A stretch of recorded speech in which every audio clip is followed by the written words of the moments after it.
Grenzen und Limitierung ist natürlich für mich ein super spannender Begriff immer gewesen, von Anfang an. Also, weil wenn man beginnt, das auszuloten, gerade in den visuellen Arbeiten von mir, ich versuche eben so wirklich auszuloten, wie nehmen wir wahr, also was ist Wahrnehmung?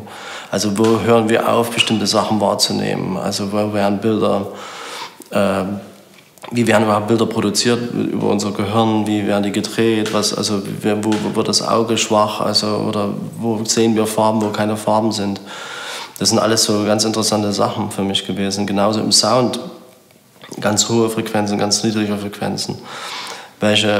Wie die eigentlich funktionieren, wie wir die wahrnehmen. Also das ist eigentlich für mich sehr, sehr spannend. Und diese Grenzen, das sind nach wie vor für mich große Themen, auch wenn die musikalischen Produkte oder die Sachen, die ich jetzt mache, viel eingänglicher sind vielleicht als die frühen Experimente.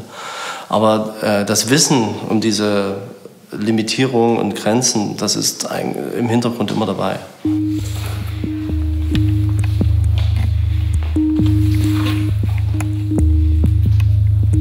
Das ist jetzt das Poster für die Ausstellung in Innsbruck. Im Dezember ist das. Und das ist nicht nur ein Poster, sondern es ist gleichzeitig auch so eine Art Tapete. Da wird ein gesamter Raum austapeziert. Dann schneiden wir das obere Teil ab, dass die Schrift weg ist. Es gibt dann so eine Art Op-Art-Effekt auf so einer riesigen Fläche, die ist ungefähr 18 Meter lang.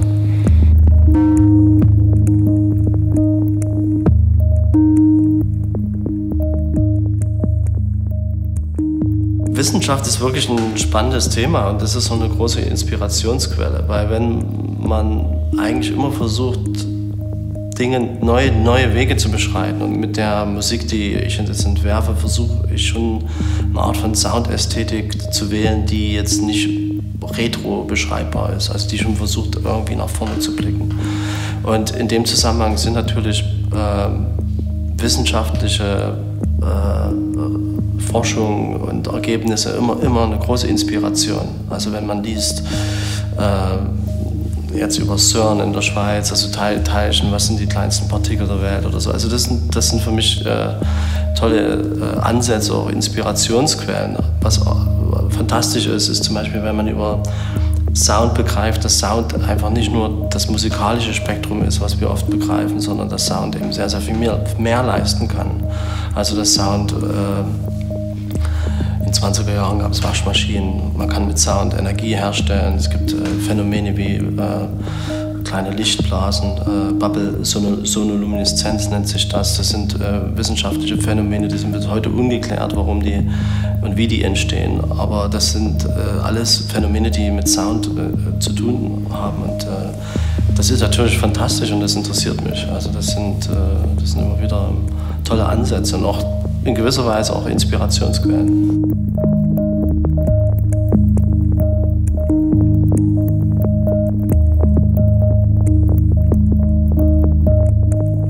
Wenn ich an einem Track arbeite, versuche ich auch immer Töne auszuwählen, die effizient sind, also die irgendwie die klare Funktion besitzen. Und da versuchst du natürlich was auszuwählen, was wirklich auch echt gut wahrnehmbar ist oder genau diese Funktion ausfüllt, weil du eben nur mit wenigen Elementen das bauen möchtest.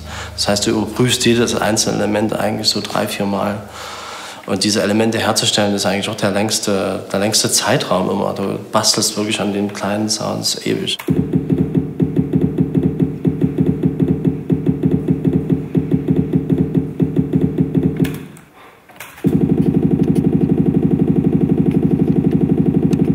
Das ist auch eigentlich ein großer Vorteil dieser Zeit jetzt in dem Moment, wo wir mit Computern arbeiten können und wie wir damit arbeiten können, dass du die wirklich auch so genau bestimmen kannst. Also wenn man überlegt, dass Tape-Maschinen oder Tape zusammenschneiden, das war schon ein großer Fortschritt, also dass man wirklich kleine Sounds schneiden konnte. Aber jetzt gehen wir davon aus, wir können in Millisekunden editieren. Du kannst dir die Wellenform zeichnen, du kannst dir also das ist eigentlich, was mich sehr interessiert, dass du wirklich an der Wellenform arbeitest. Also fast wie so eine Art Bildhauer, der an der Wellenform zeichnet oder der was herausschält. Das sind eigentlich wirklich tolle Momente, wenn du dann merkst, okay, du hast so ganz starke, singuläre Elemente und dann kommen die alle zusammen und das funktioniert.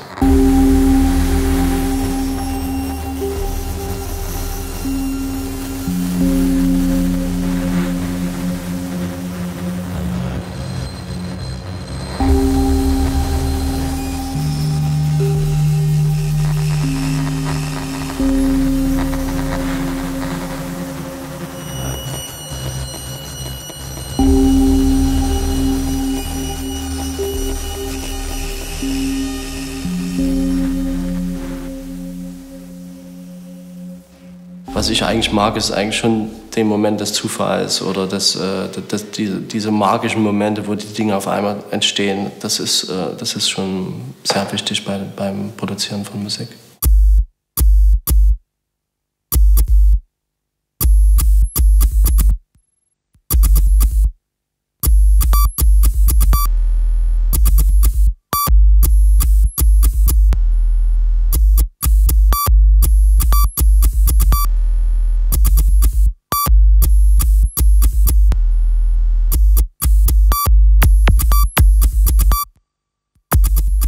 Ich will ja überhaupt nichts beim Hörer erreichen erstmal. Ich will ja erstmal nur was bei mir erreichen. Also das muss mir gefallen und das muss bei mir was bewirken. Und das ist eigentlich das einzige Kriterium, was ich erstmal, wenn ich im Studio sitze, besitze.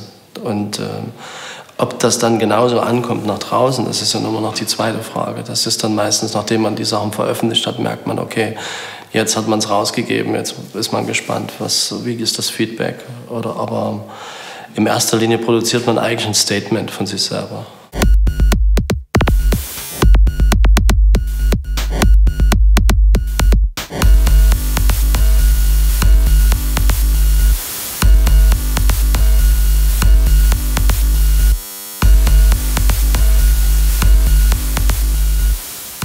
Als Künstler ist man schon so egozentrisch, aber das ist auch richtig so, weil das ist das einzige Kriterium, das einzige Wahrheitskriterium, was man besitzt, ist man selbst. Also daran kann man wirklich überprüfen, ob das gut oder nicht gut ist. Und ich glaube, Musik, die speziell für den Hörer produziert worden ist, dass sie sich deutlich unterscheidet. Also von einer Musik, die wirklich eine ganz persönliche Ebene hat. Ja.